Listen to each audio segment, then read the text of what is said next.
You need a ticket?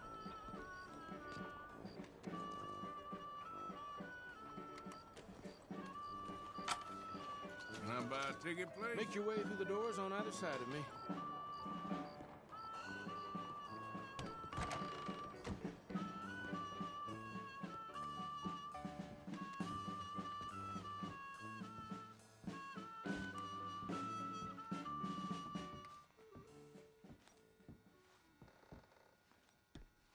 Welcome, one and all, to the remarkable example of modern entertainment at its finest.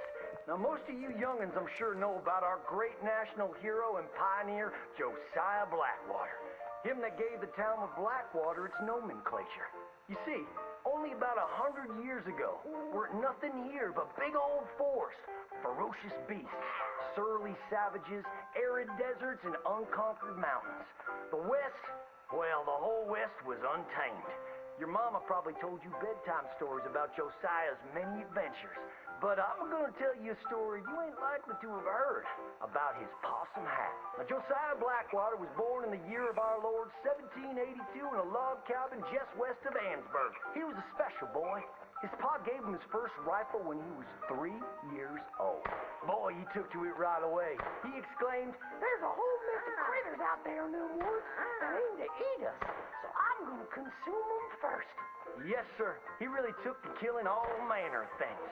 He was such a keen shot. One morning, he was sorting up some winter turnips for the root cellar when a big old bear and her cubs came in the kitchen hunting for food. It had a mind to eat up all the jams and preserves. Josiah grabbed that bear and wrestled her to the ground and squeezed and squeezed and squeezed.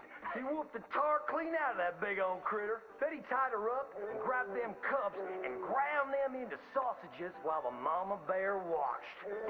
That's fine eating. His ma and pa knew right then he was cut out to be the finest wild frontiersman that ever drew breath.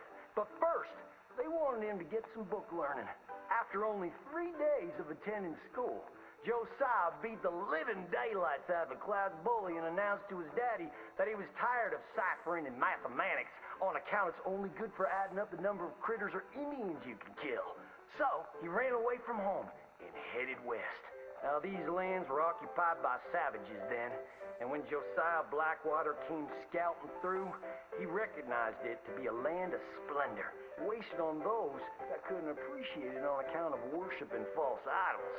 He got rid of all them pesky buffalo, and thereby ensured those infernal Injuns didn't have nothing to eat. Of course, that got them mightily riled up, so he had to slaughter all of them too. Just like his daddy had once done to the Redcoats in 1775.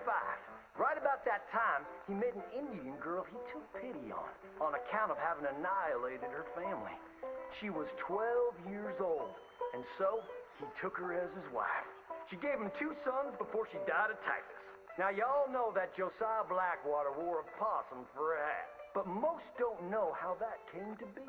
Well, one day, old Josiah was riding a couple of alligators down the Lanahatchee River. Riding, standing up, and shooting eagles right out of the sky when he sees a big old mountain lion about to eat a possum. Josiah grabbed that mountain lion by the tail and wrestled it till it was plumb dead. Well, that possum really took to Josiah. Followed him around like a dog loyal to its master. Yes. They had a lot of adventures together.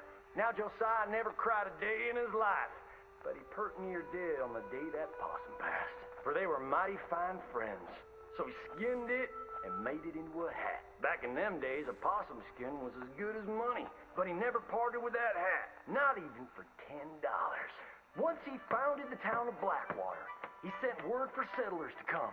It was the last stop in the west before San Francisco. He met a girl by the name of Rufina Helsby at a barn dance one night, took her as his wife, and settled down. Built himself a cattle empire and had 14 young'uns. But Josiah Blackwater wasn't the home-loving kind, and he grew mighty restless. One day on the courthouse steps, he announced, "You may all go to hell, and I will go to Saint Denis." And so he did. Enjoyed French pursuits of strumpets and wanton gluttony, which is where he came upon the idea of running for Congress. He wore that possum hat every day as a congressman, as a reminder of where he come from. saying, I may live in barbaric splendor, but I always remember, keep your friends close and your gun closer, because you don't know when you might have to shoot them.